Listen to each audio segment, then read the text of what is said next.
welcome all of you to this event this evening, but most especially those who are visitors here to the campus. One of the things that we pride ourselves here at Sacred University is a sense of hospitality and openness that we come to the other. So I hope that you feel welcome. Please make yourself at home. If you see something you like, take it. If you break it, don't worry about it, this kind of thing. But it's really nice to see a number of visitors here with us this evening. Along those lines, those who are here from outside the university, we have these cards, and it's simply creating an email distribution list. Don't worry, we won't be calling like for money or anything like that. So it's really an email distribution list to tell you about future programs, right? Secondly, here is a little red brochure there called Contemporary Catholic Conversations. And before we get into this evening, because I don't live in the present moment, into next week, next Wednesday night, there'll be another lecture by Massimo Fagioli.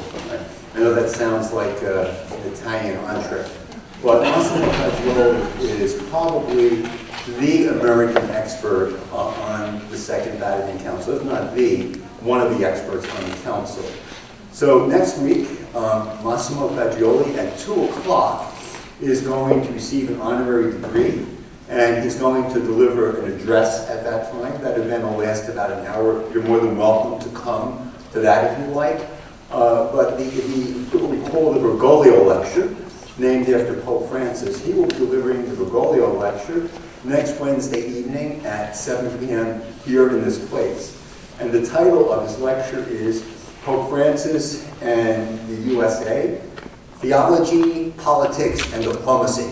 So this should be very, very interesting, right? So it's next Wednesday at 7 p.m. So please bring your friends with you, and I hope all of you are able to join us again next week.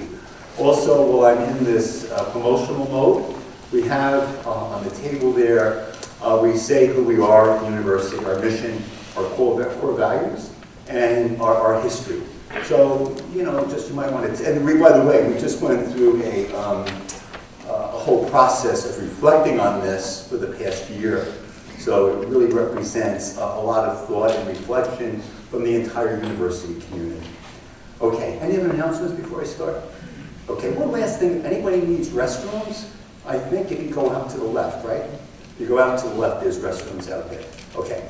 This evening, the presentation will last about 40 minutes. And then after the 40 minutes, we'll have about 20 minutes of Q&A, right? So we're talking about a total time of about an hour. So for the students that are here, at the end of the hour, you have to sign these, whatever you sign, these papers and so on and so forth, which are here. And also for staying to the end to get like a door prize or something. So I'm only kidding. But nevertheless, those papers will be available at the end, right? Not now. So without further ado, I'd like to introduce our speaker, who is going to be speaking on a very relevant topic for us, and it's a topic of evolution and creation theology. I say relevant because the students here at Sacred Heart always bring this question up. So one of the reasons, Roger, for having you here, we hope we can put this question to rest after your explanation this evening. So a word, first of all, about Roger Haight, and then secondly, beyond Roger Haight, I'd like to share with you why I think it's important that we have him here this evening at Sacred Heart University. So by way of background, Roger Haight has his BA and MA in philosophy from Berkman's College, Cebu City, Philippines. His STB is from Woodstock College, Maryland. The MA in theology and the PhD in theology from the University of Chicago, and the STL from the Jesuit School of Theology at Chicago.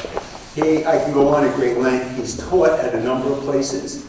He has extensive publications, and he's truly a scholar of the first class.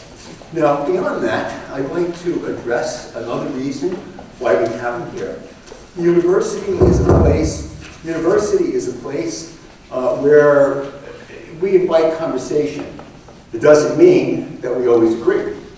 And I think This is critically important, I feel, more than feel. I think at this moment in the history of our country, people, and also in the church, people don't know how to talk to each other. You don't have to agree, right? So the idea is that the university is a place that invites conversation. And it doesn't mean that there's necessarily agreement on everything that's spoken. Having said this, the history of Roger Haight's life was somewhere in the 70s under John Paul II, and then followed by Benedict XVI. He was silenced for his writings. And when he was silenced, he first went to Union Theological Seminary in New York and taught there. And then after that, he was told he couldn't even do that for a while. So he was really, excuse the pun, was put in the closet. So this man has really borne the heat of death. Now, it's interesting to me, one of his colleagues writes something that I think is very telling. His colleague is Francis Clooney, also a Jesuit. Francis Clooney says he doesn't necessarily agree, and he doesn't agree with everything that Roger says. He doesn't agree. But what Francis Clooney says, that in fact, in theology, we should be able to engage in dialogue and discussion, is what he says. Now, he says this. He says, first, silence is one thing, being silenced is another. Now, it does seem to me counterproductive to have silenced Father Haight at this point. It would have been wiser, better, and kinder, more productive, more charitable, to let Father Haight write what he wants and teach at Union, letting the rest of us, who do really care about Jesus and his meaning for us, judge whether he is to be in our bibliographies and on our reading lists or not. Silencing simply interrupts and delays the necessary slow process of making up our minds on his writing. There is simply no way to substitute the learning each of us must do sooner or later. Now he goes on. I am all the more and endlessly edified by Roger as an intellectual, writer, teacher, and Jesuit. He simply has accepted this austerity of silence. And as a result, he says, he is one of my intellectual heroes. He's one of my intellectual heroes. And he says, we're taking all of this so seriously, as has the Vatican to be sure, upgrades the value of what all theologians do, and reminds us what is at stake in our daily thinking. I would underscore, by the way, under the pontificate of Pope Francis, a lot of this has eased up. So the idea of silencing and not being able to speak, you don't hear too much of this anymore. So it is, in a sense, it's like ancient history, but I think it's important. And he concludes by saying, I do hope the silencing ends soon, even as Roger's tapas, the fruit of his silence, sets us all ablaze. But for now, what he does not say has become the most eloquent way for him to keep teaching us. So, we welcome him to Sacred Heart University, a place that invites conversation, a place that invites dialogue. That's who we are as a university.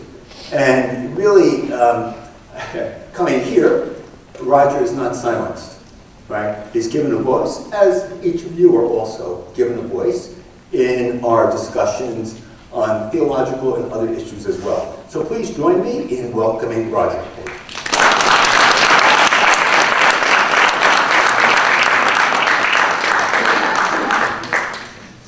Thank you, Tony, for that introduction. I hope I don't veer too much to the right in this thought to compensate for what you might be thinking of me being on the left. But I do quote Thomas Aquinas a lot in this talk. So evolution and creation theology. Is my voice carrying? Is that about right? Yeah, good.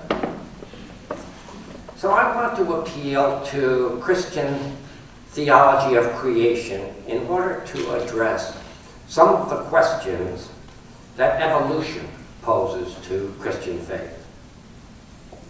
The point of this address is to illustrate how faith and science do not compete with each other and can be friends. I will show how language about God is both simple and enormously complicated by the human imagination that tries to find pictures for God. But finally, we will see how evolution helps us to clarify our conception of God, what God is and what God does. So I approach this topic as a Christian theologian and not as a scientist. Science and unlike some common perceptions, I do not approach this subject in order to teach anything about evolution. Unlike some common perceptions, I do not approach science as a rival to theology, but as a description of reality that can help us clarify what we mean by our doctrine. And this is especially the case of creation.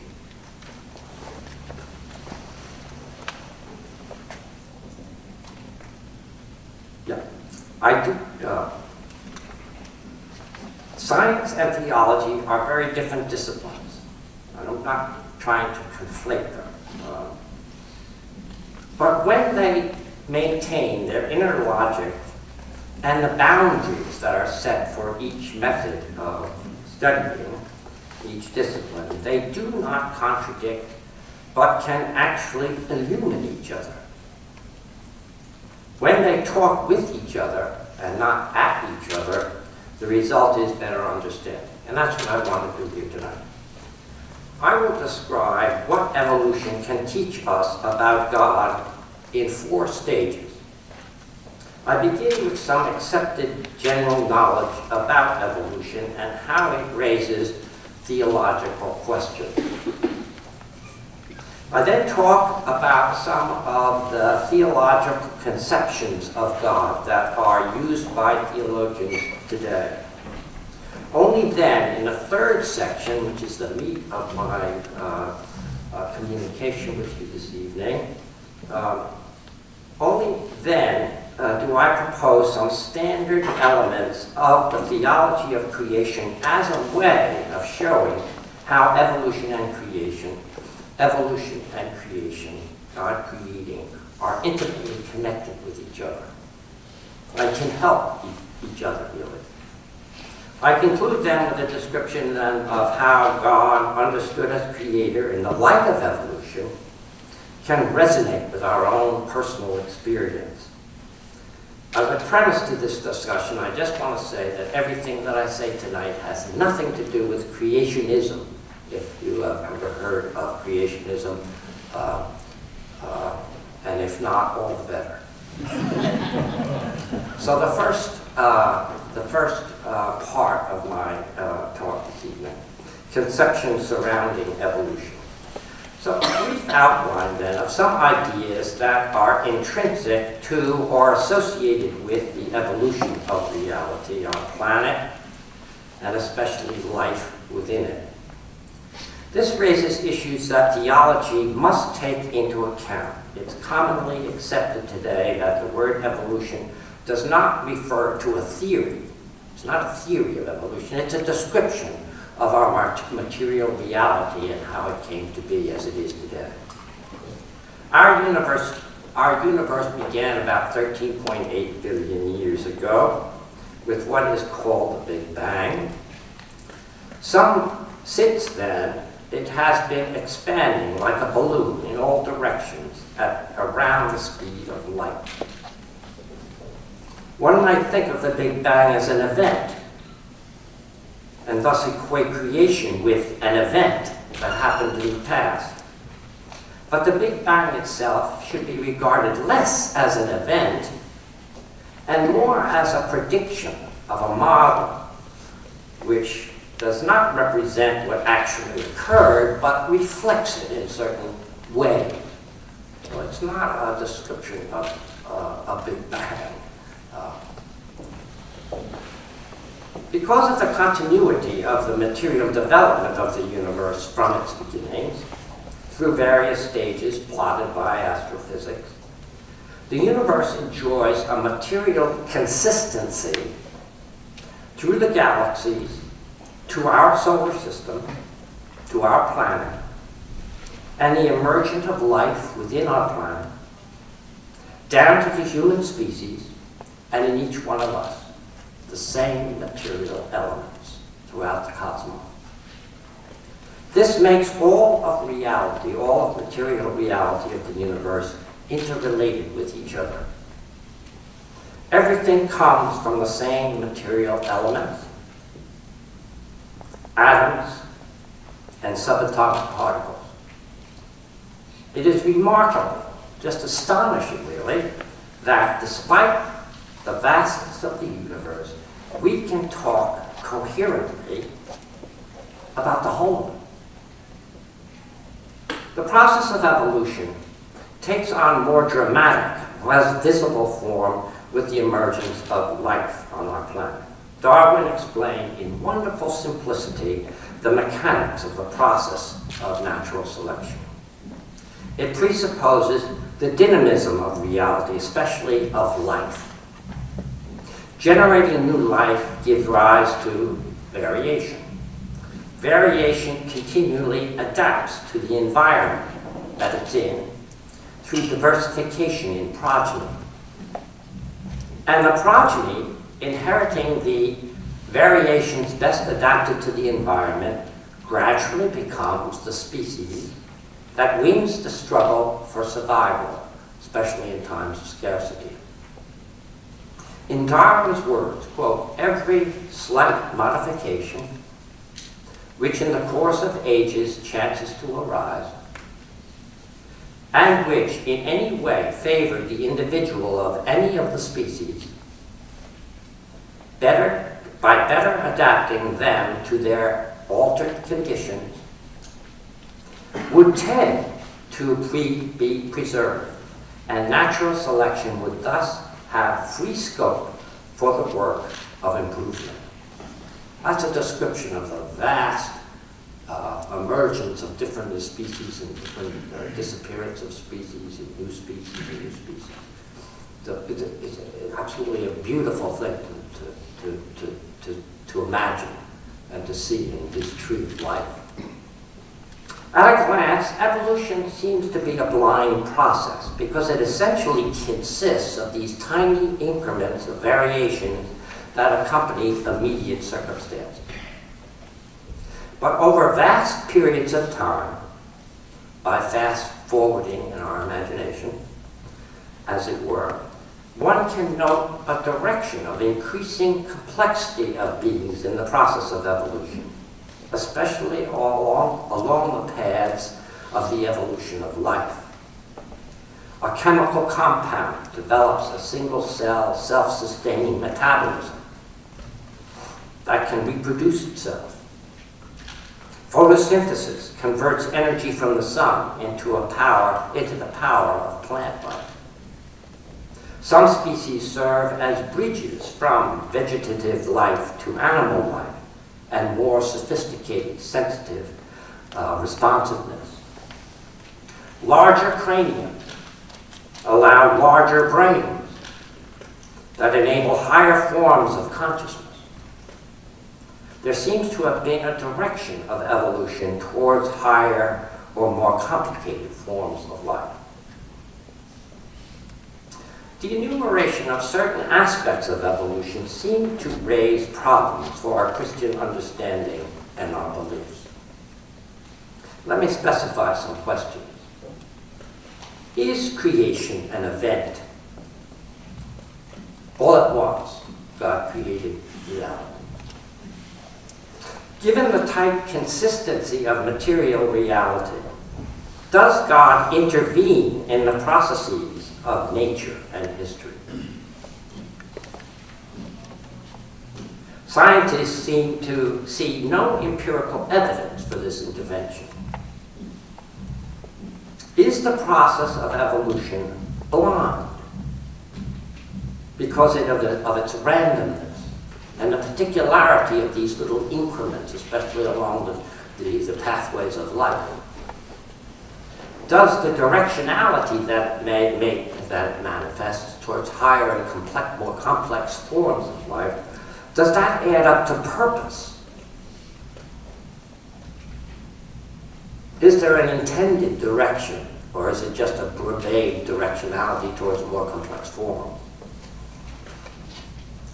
This purpose is absolutely central to our understanding of God and our understanding of reality. God created for a purpose.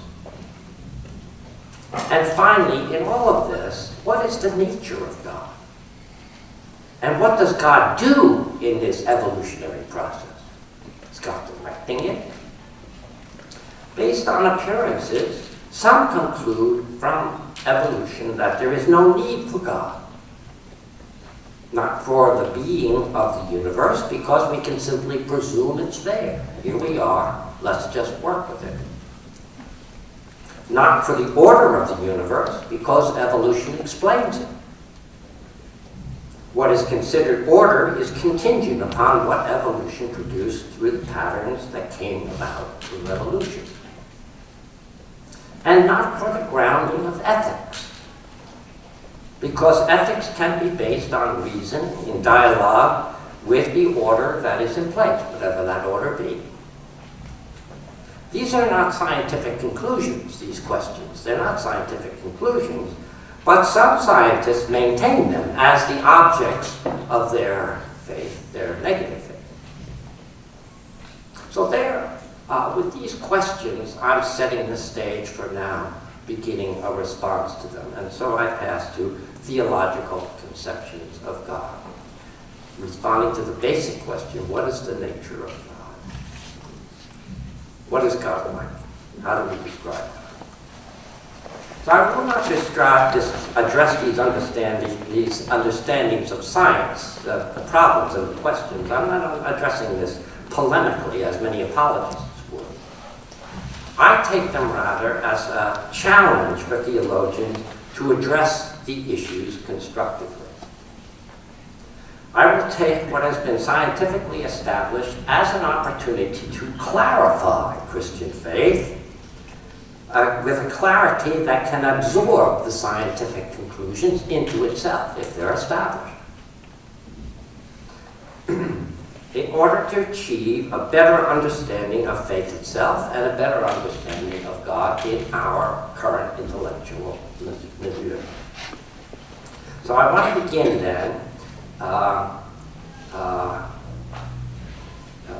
that project by considering some theological conceptions of God. These are conceptions that are established in the 20th, 21st century.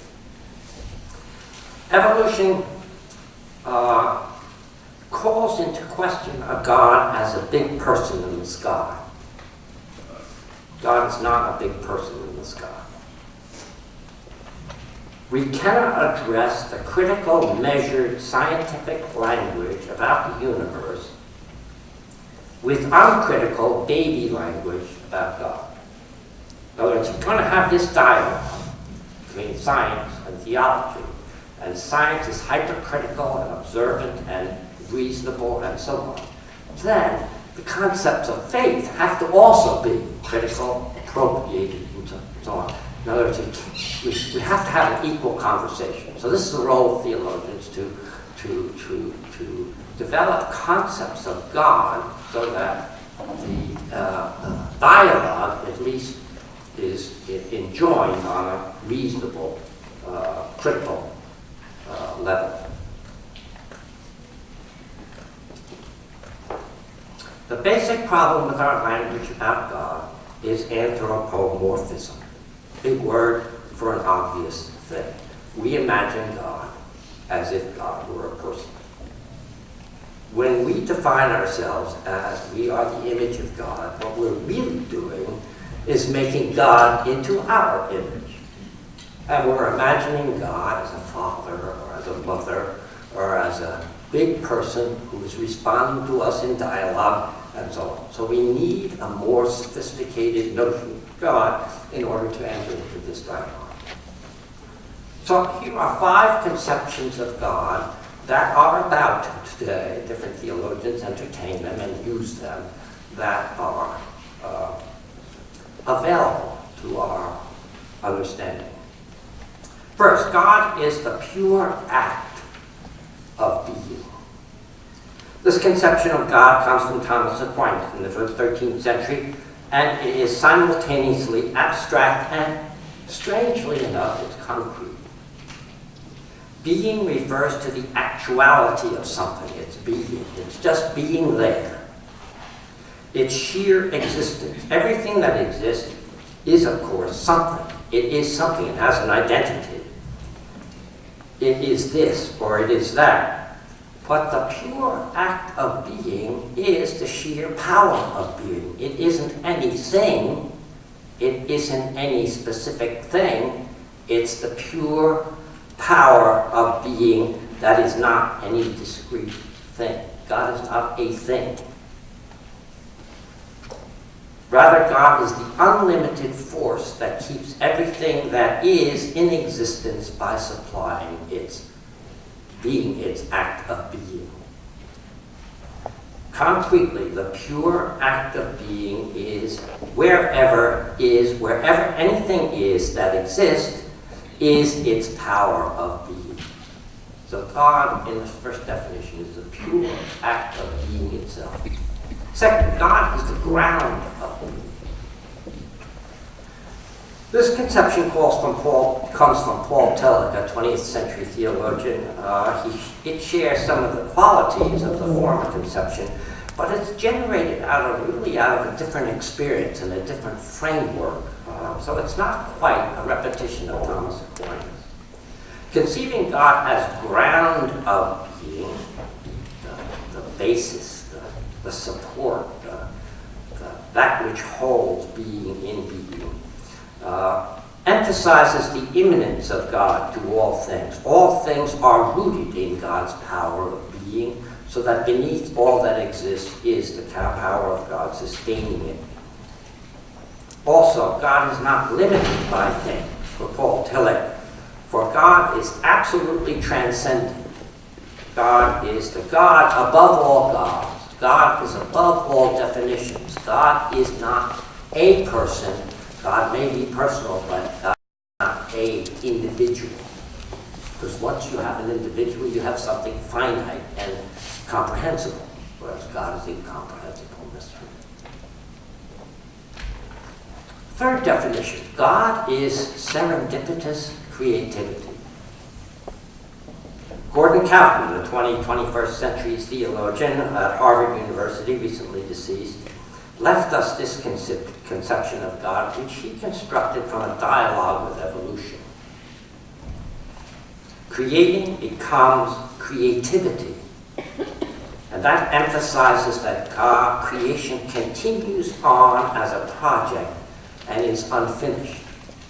Creation is not a thing of the past. It's something that's always going on in an unfinished, evolving universe. The metaphor also incorporates the randomness of natural selection and captures the radical openness of this process of evolution. It's random.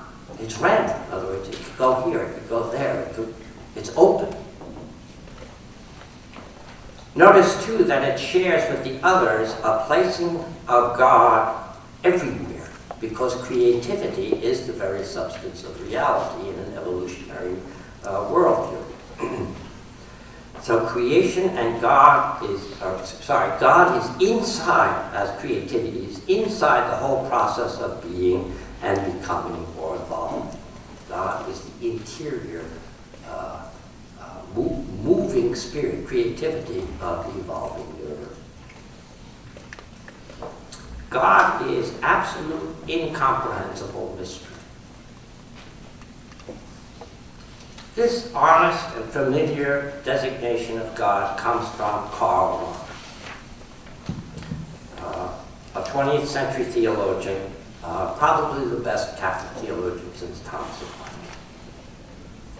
It is distinctive for defining God not so much as a reality out there, but more as that which appears in human consciousness as something that cannot be fathomed, but is present to our consciousness in some sort of vague way.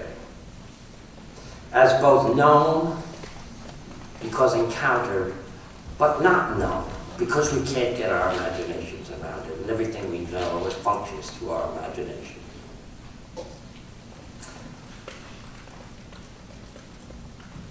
So known because there is that which is wholly unlimited, and therefore known as something that encompasses all that is limited. In other words, in our recognition of our finitude, we recognize that there's an infinite power that is in contrast with the finitude and from which all things depend.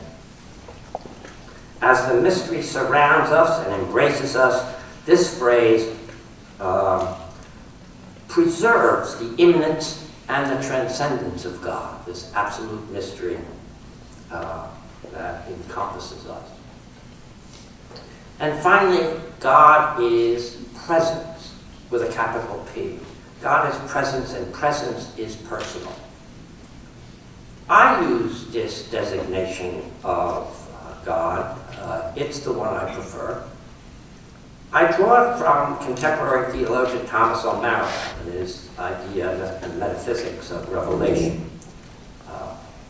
It does not compete with the others. In fact, none of these definitions of God compete with each other. They're all compatible. You can hold all of them at the same time. They're not disjunctive. They're not opposed to each other. So this incorporates much of the other definitions of God. But it draws the distinctive point of each of them into itself. Presence is a kind of metaphor that stands for something that can be experienced, if only in a vague way. Well, how do you know God exists?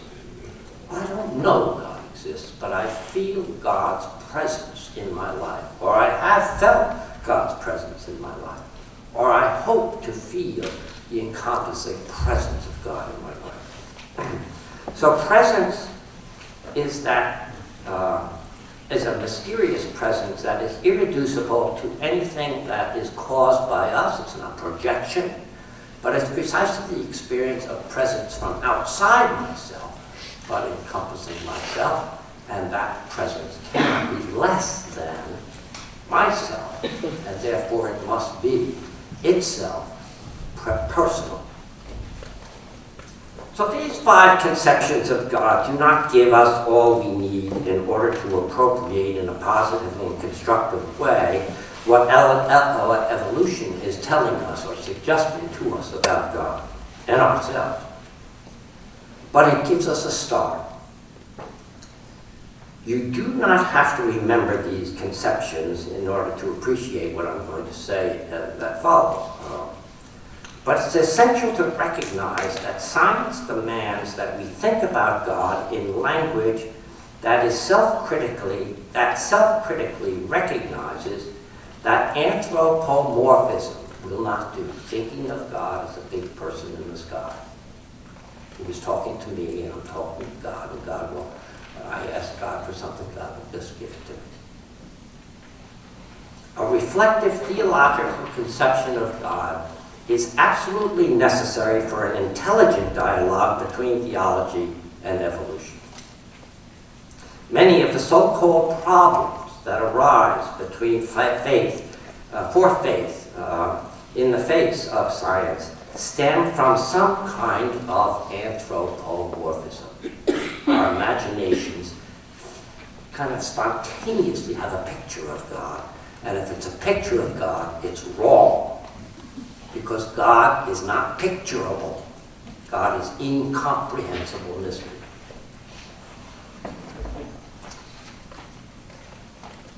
So this anthropomorphism, or simplistic understanding of God, can exist on either side of this dialogue, for Christians and their Christian faith, but also for science. I mean, science has become very aggressive. Some scientists have become very aggressive versus religion and Christianity in particular.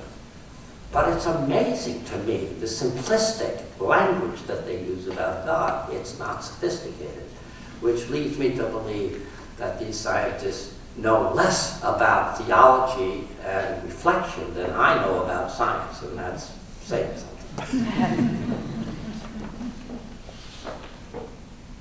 So I want to pass now to some reflections from the theology of creation that more directly engages the question of evolution.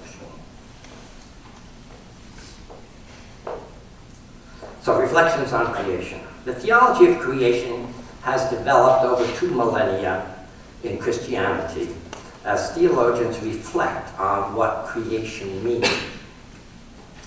Please ask yourself right now this question: what do I really mean when I say God is creator of the world? What do you think that means? How do you conceive it? The bright light of evolution enables new understanding of God and how God creates and is present to us and acts in the world and history. And that's what I want to kind of uncover here. In what follows, I will pile up cumulatively a number of theological insights about creation under the 3 headings that you have on your outline there. And they all stem from this dialogue with evolutionary science. So first, creation, the word creation, declares the absolute dependence of reality on God. Creation declares the absolute dependence of all reality on God.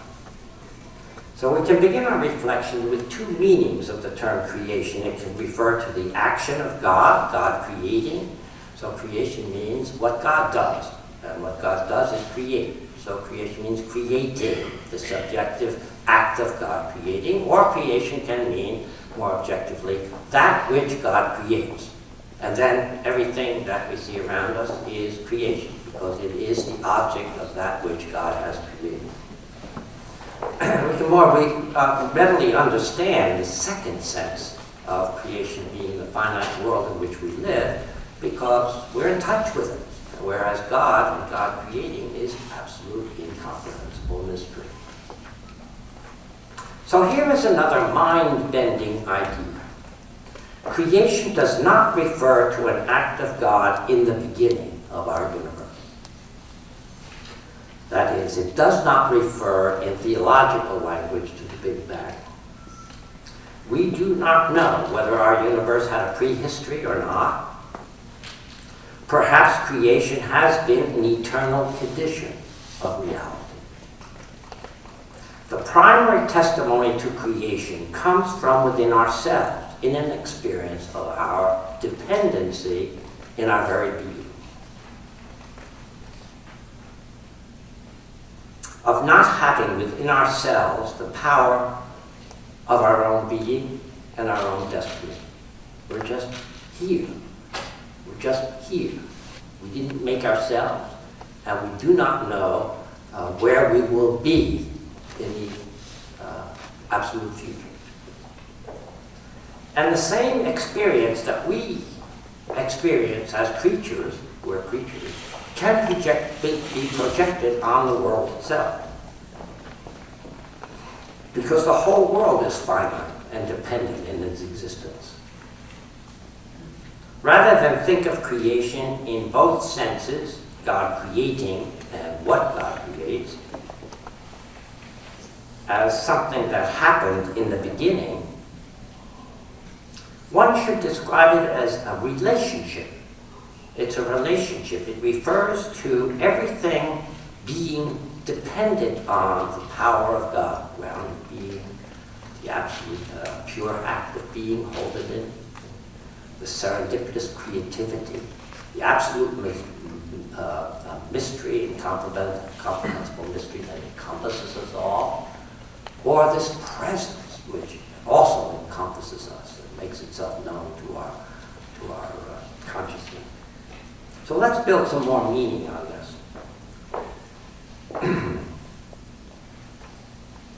first is that from evolution, that creation is not finished. It's incomplete, and it's still going on. That's why it's not an act of the past, because it's still going on. The act of creation is God holding whatever exists in existence as it moves through time, space. Evolution bears splendid witness to this ongoing creation. Theology for a long time has had a term for this. It's called creatio continua, or ongoing creation, continual creation. But that relatively abstract notion of traditional theology has acquired magnificent new meaning. From a full spectrum of science, from astronomy and cosmology to the earthly life sciences that display this magnificent evolution and creative becoming. And now, only in these recent times, we can have a sense of the movement and the newness that is being revealed from the past and projected into the future. We have a view of the universe that no one ever had before, of it coming from this distant past and moving, always in moving, and moving towards an unknown future. We exist only in the universe and a world.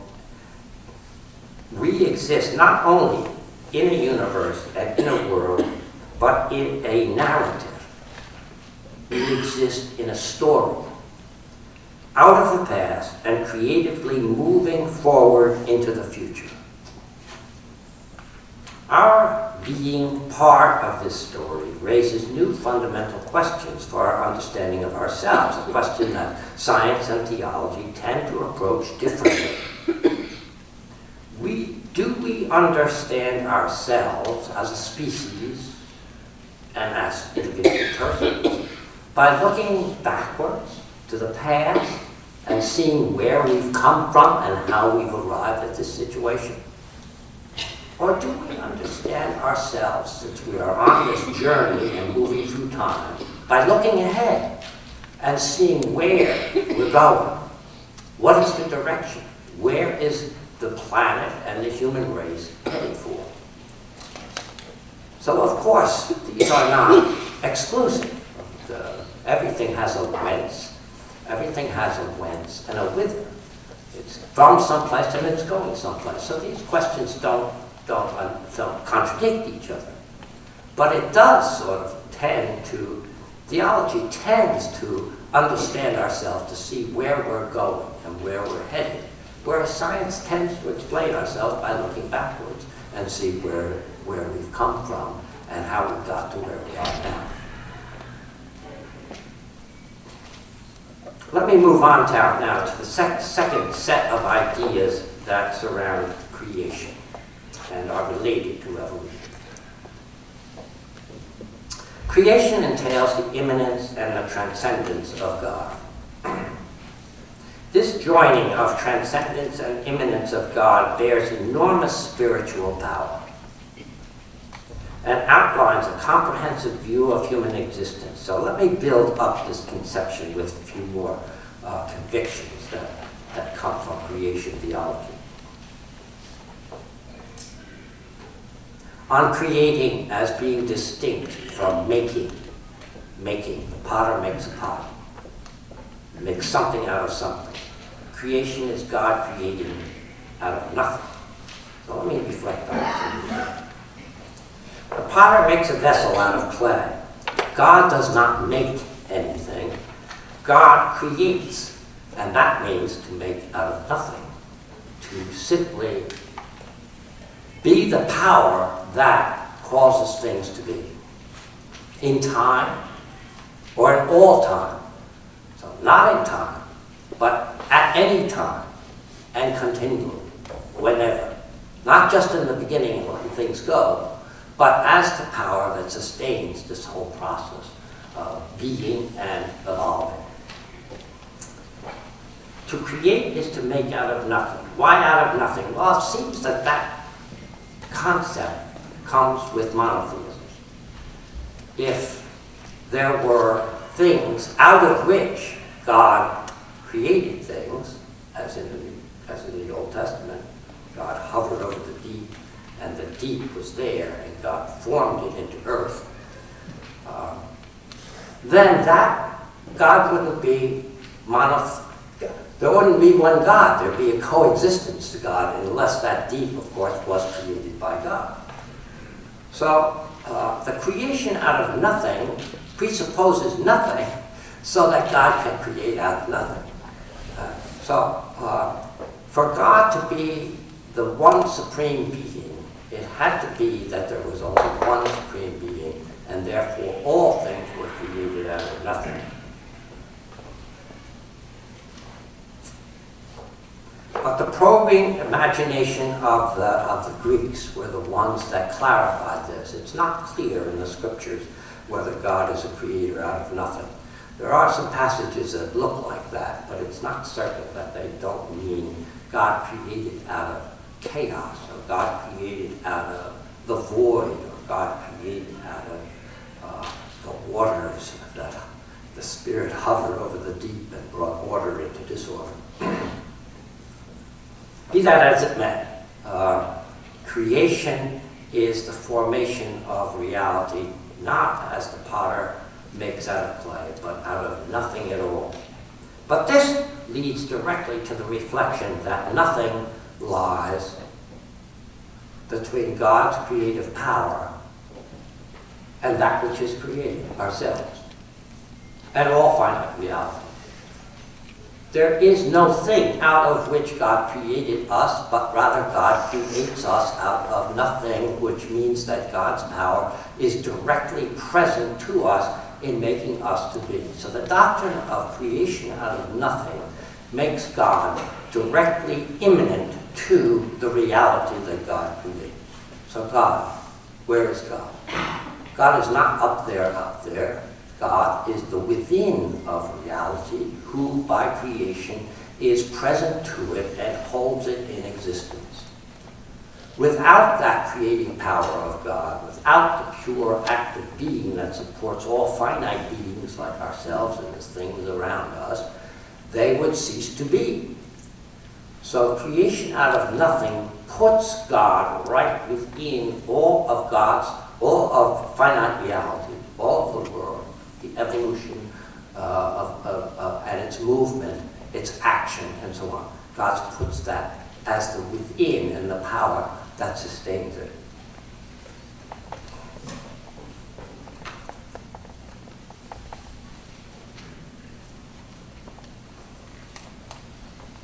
So everything that exists at all time and in all places is as an extension or an effect of God's inside creating of reality. God is the within of all things.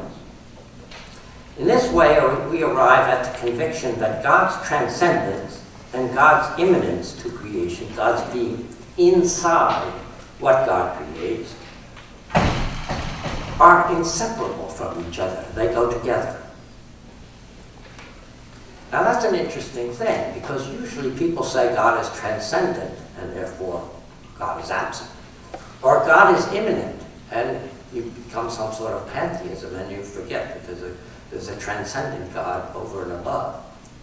But what I'm saying is that that antithesis between God being that power that creates something that's other than God, finite reality, and God being inside that reality, go together.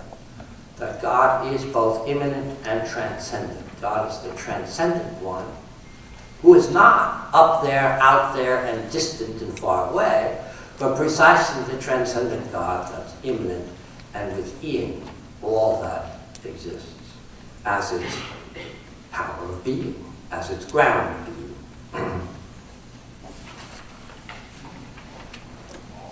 But that in turn leaves us with yet another paradox and attention. Whatever one's core conceptual, theological conception of God is, it must leave gender behind. God is neither male nor female. Both illustrate the crudest form of anthropomorphism. And yet the Abrahamic tradition insists on God's personality. Theologians adjust their language to this issue in various ways, knowing how usage can support unjust social structures and distorting patterns of meaning and distorting patterns of acting. And I'm thinking here of sexist language about God that depicts God as a big man in the sky, not a big person, big man in the sky. To address this, one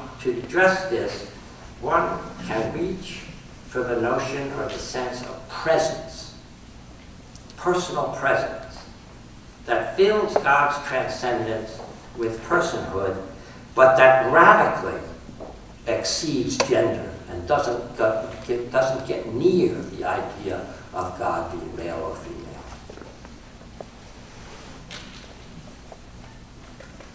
Third point, the character of the relationship between God and the world. So my third cluster of ideas from creation theology are abstract, but absolutely crucial for defining a framework that can help us negotiate how we understand creation faith, our faith in creation in relationship to the world of science and evolution. So this is a crucial distinction. The key terms here are drawn again from Thomas Aquinas. Thomas calls God's activity in creating primary causality. That's his language, primary causality.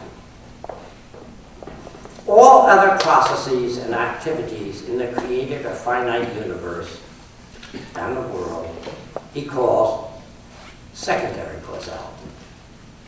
So those are really just empty language that designate what God does and what everything else does. So creatures are creatures and God is God. When God does something, it's creative because he creates. God creates out of nothing. But in nature, we're always, one thing's influencing another. We're always working with the material at hand.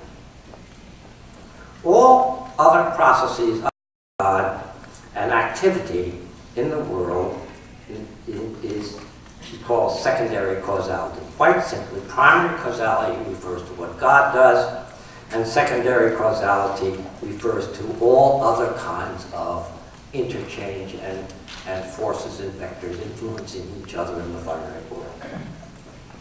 The point is that the two forms of action, the two forms of causality, are entirely different. God creates, and as an immanent process, or presence rather, supports reality. By contrast, the world that God sustains by creating works according to the systems and the laws and the patterns of causality and elements that exist on Earth, exist in the universe. The laws of nature that evolution gradually produced. All the workings of the world are processes of secondary and finite causality. Now let's work with this simple understanding, but very strong distinction. These two are not the same kinds of causality. We are not God, and God is not a creature. God is God, and we're creatures. What God does is the creating work of primary causality that holds everything in existence. Secondary causality is what creatures do. God is not and cannot be a secondary cause, because God is not a creature. God cannot operate in this world the way other forces in this world operate, because God is not a creature. Nor can any created object be a primary cause, because creatures are creatures and only God can be a creating cause. Wherever anything exists, God is present as creator, but not as a secondary cause. Not as the agent of this world. not as a performer of any finite action, but the sustainer of the agent itself. So, if there's an accident of a plane, it's a mechanical fault, it's a pilot fault, but it's not God's fault. God is creating the plane, God is creating the agents, God is creating and sustaining existence, but God isn't running things. God creates the things, and creatures run the things, and God sustains the creatures while the creatures run the things. This creative, sustaining power of God suffuses all reality and is present. God is present in every worldly activity, including what goes on in black holes and in the enormous space that subatomic particles whiz and buzz around it. But not as a secondary cause. God is present, but not as an agent. With Aquinas, I'm proposing here a concept of reality and a definition of terms that provide a fundamental framework for considering some major issues, and here are two of them. The first is that God does not intervene in the mechanisms of the universe, our world, or our history. One should not think of, let alone expect, an intervention of God into this world. The reason for this is that there cannot be anywhere from which God could intervene, because God is already present in everything that's finite. So God can't come from the outside, because God isn't on the outside, God is on the inside. So God can't intervene, because God is there already. God fills the universe. The issue here has nothing to do with an open and closed system from sciences. It's rather a theological notion that God is the within of things because God is the creator out of nothing and therefore directly present to everything that exists. The second really fundamental point is that this worldview defines what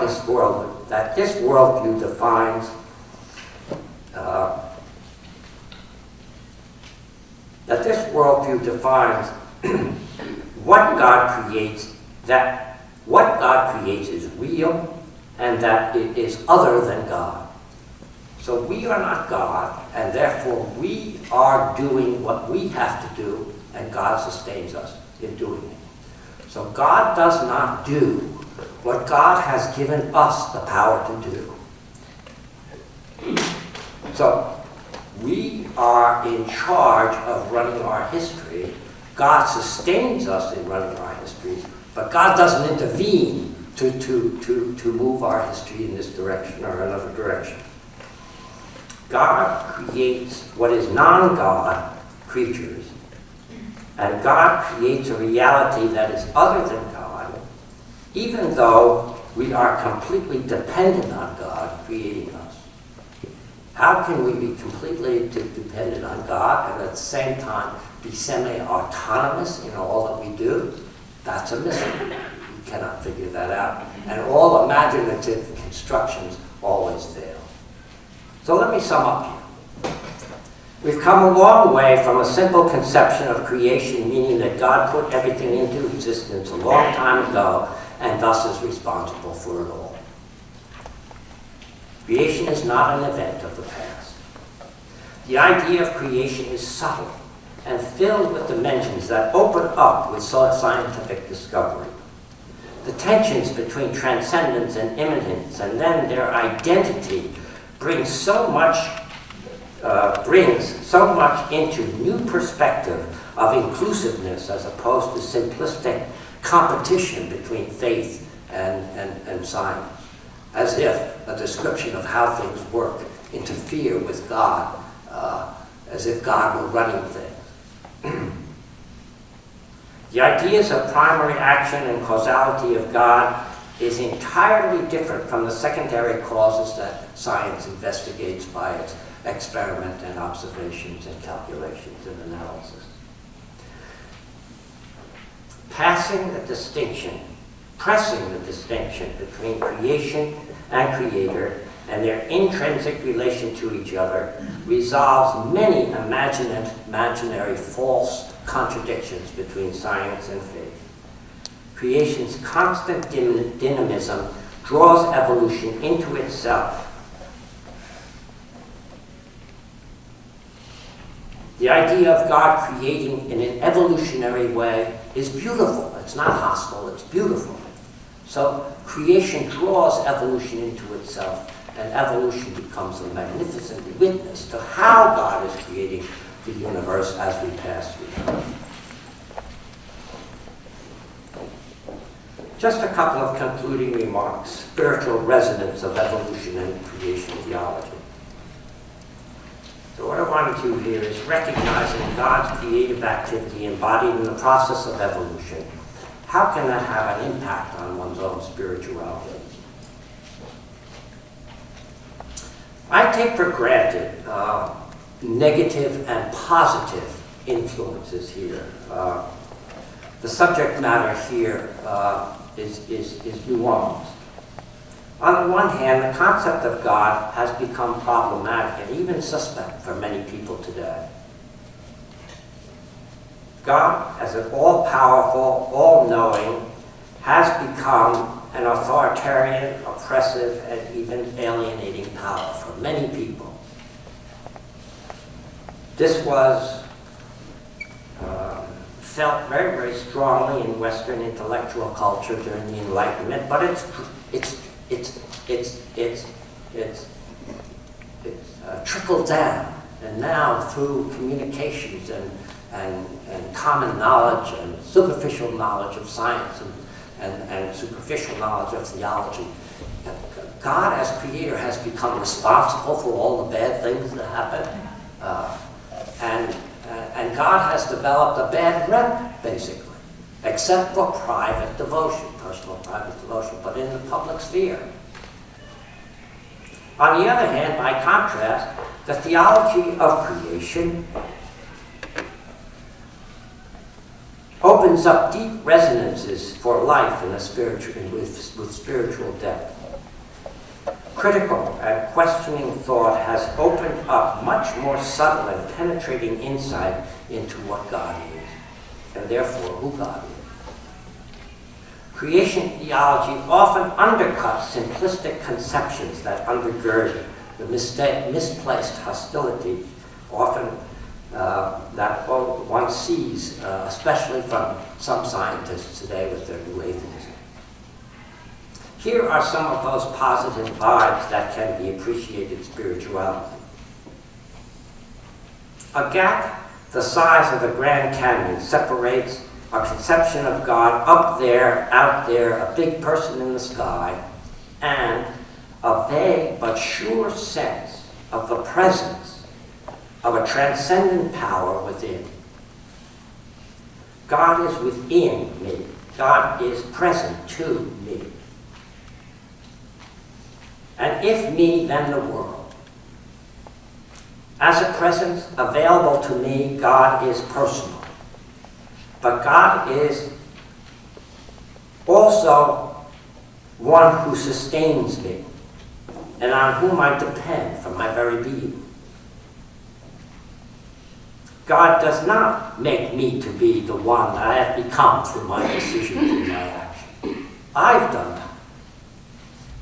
But God is always present and creating me to be.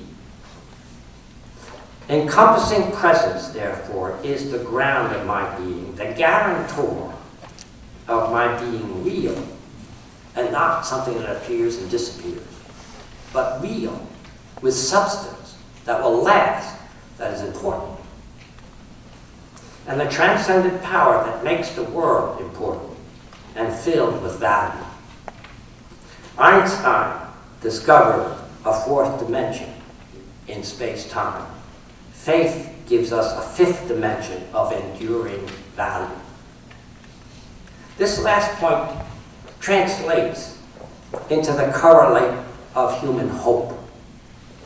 Divine presence as pure transcendence provides a basis for human hope.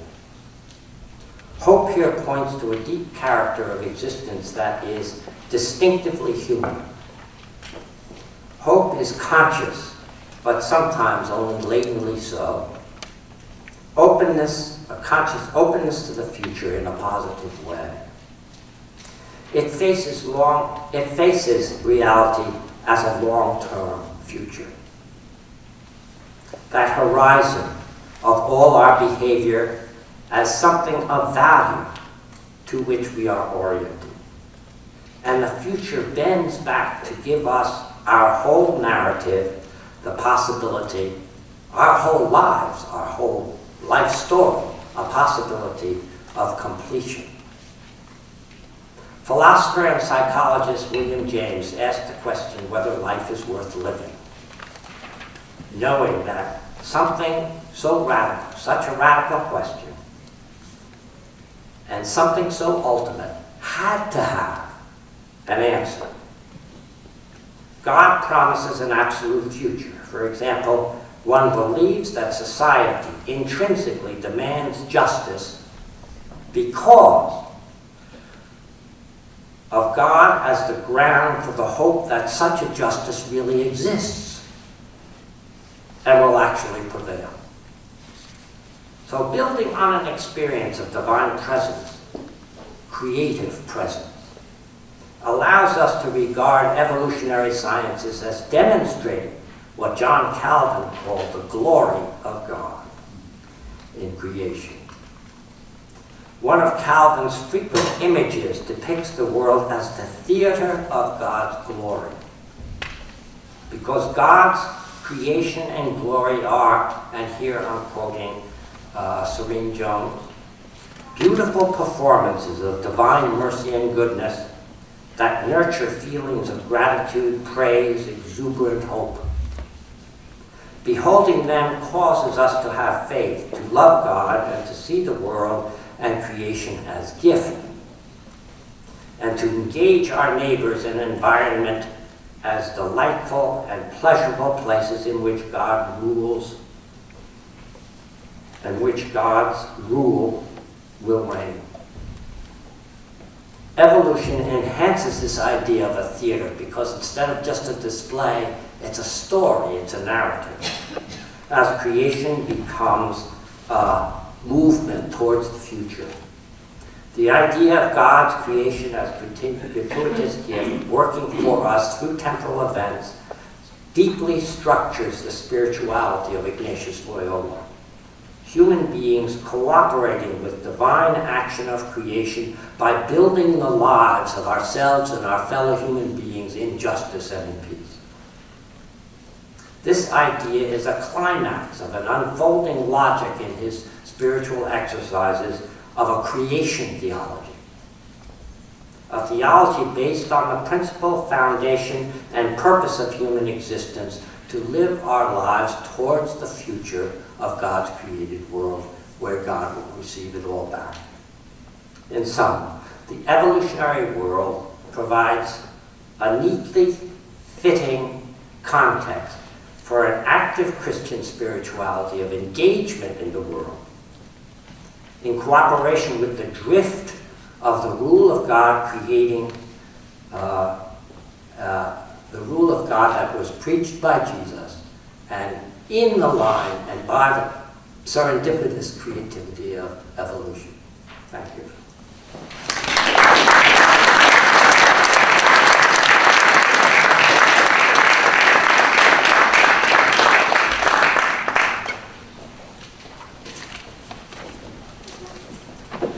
Very good. On behalf of all of us, Father Haight, we thank you really for your study, your scholarship, and to be able to present it to us in this very wonderful way this evening. Because of time limitation, we're only going to take 10 minutes. Father Haight has to catch a train in a bit. The students, I know, have to go home and study and whatever. So we're just going to take 10 minutes now. Therefore, there is not going to be time for lengthy engagement at this point. But Father Haight will remain afterwards for anyone who wants to engage in lengthier discussion, and also, can you give us your email too? And we'll give his email if you want to engage further because of the limits of time. So, and again, the answers are going to have to be relatively brief. and I'm sure your questions will be profound, but we don't necessarily have the time to give profound answers to your profound questions. So, questions? Why pray? Here you go. Why pray? Sorry? Why pray? Why not? God can't do anything. God doesn't do what we can do. No, I think that is a bogus question. We pray out of gratitude for creation, for our being. And we pray out of our helplessness. So if something happens, a tragedy, you place it before God in prayer. If you meet an impasse, or you have an impasse, and you want to get out of it, you pray for God's help. You're expressing your creatureliness. To some extent, you're expressing your impotence to do something about it. Or you're praying for courage to do something about it. But you're not praying for God to intervene into the course of events as if God were a creature and therefore an actor in history. But God is not absent. I mean, I think to pose that question in such a way that the prayer is useless because God is not going to do anything is to forget that God is present and that God accompanies, and God hears our prayer, and God is present to the situation. So to accent the fact that God is not going to do anything, which implies that God is not present and therefore not accompanying, is against what I'm proposing here. And on the other hand, what one should pray for is to be inspired to do what we can do in a situation that needs our attention, and for the courage to stand up to the situation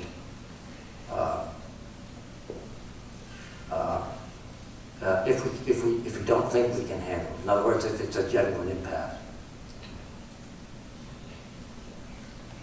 We'll take two more questions. I think Michael had a question here. Did you have your hand up? No, I'm sorry. We'll take two more questions. Let's take it from here. What does your shirt say? Oh, okay.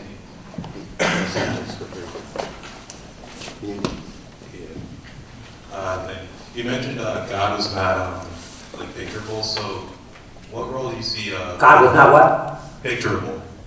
Picturable. Yeah, so what role do you see religious art, and in particular religious scripture explaining creation, if creation's eternal? It sounds like Well, the funny thing about God is that, like anything, you can't mention the word without forming a picture.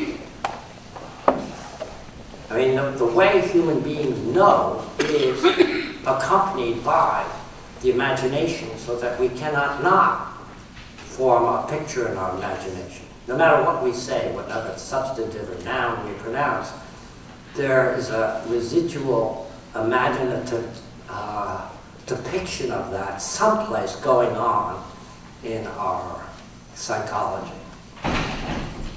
The imagination is this contact with the sensible world that is part of the way the mind operates.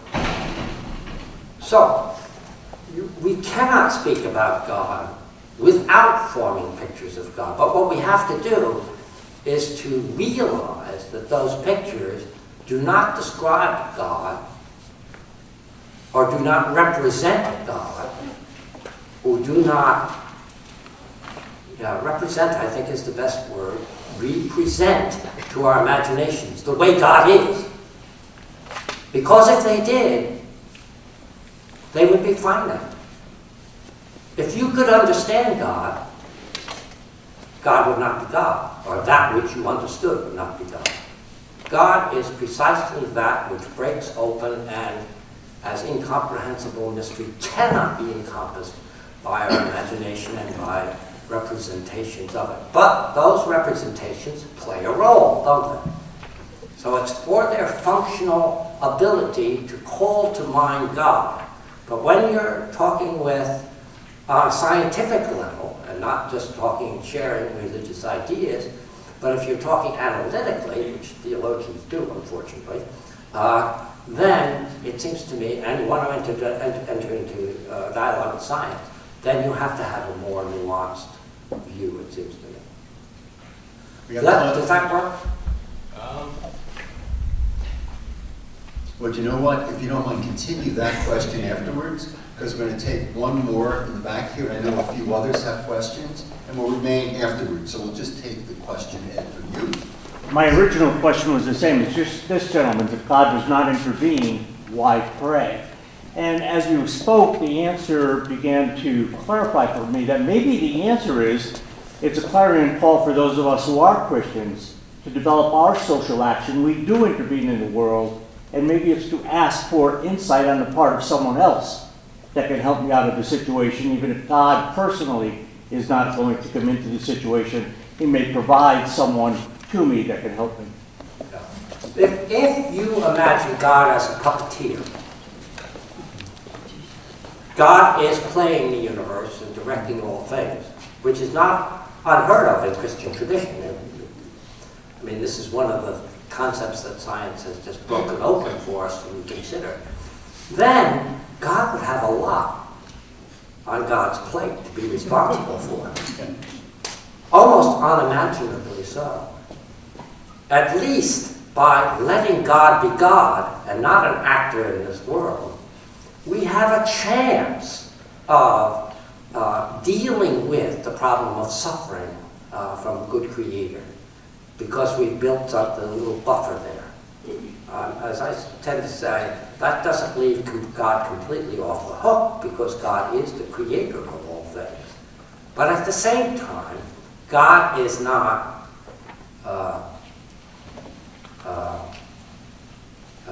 manipulating the events of history.